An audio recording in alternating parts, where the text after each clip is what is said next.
बाबू same सवाल को पढ़ के डाटा लिखते हैं कि भाई ए की लेंथ है 4, ए कहाँ है, ए ये लेंथ है मेरे प्यारे बच्चों 4, बहुत सुंदर। ई बी की लेंथ है 6, ई कहाँ है, ई बी की लेंथ है 6, बी सी की लेंथ है 15, यानी ये मेरे नन्हे मुन्ने प्यारे बच्चों ये पूरी लेंथ 15।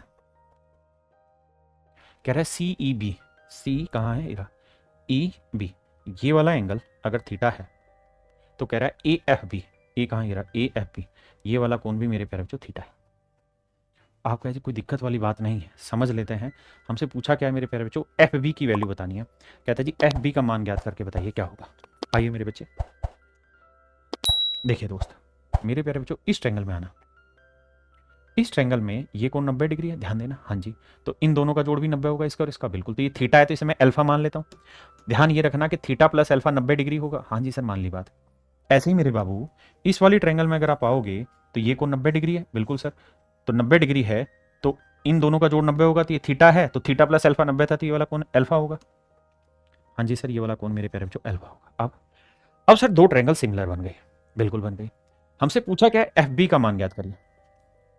मेरे प्यारे बच्चों ये वाली वैल्यू बतानी, ये वाली वैल्यू अब हमको बतानी है। आपको सिमिलरिटी पता चल गई क्यों है, अब हमें एफ बी पे डायरेक्ट अप्रोच करना है। तो हम ऐसे कह सकते हैं सर यहां अल्फा के सामने वाली साइड हो गई एफ बी, जबकि इस वाले में अल्फा के सामने वाली साइड हो गई 6। अल्फा के सामने एफ बी, तो इसमें अल्फा के सामने। अब मेरे बच्चे इसमें थीटा के सामने वाली साइड होगी 6 4 10, तो इसमें थीटा के सामने वाली साइड हो गई 15। तो 3 5 15, 3 दूनी 6, 5 दूनी 10, तो एफ बी की लेंथ मेरे प्यारे बच्चों कितनी निकल के आई, 2 दूनी 4।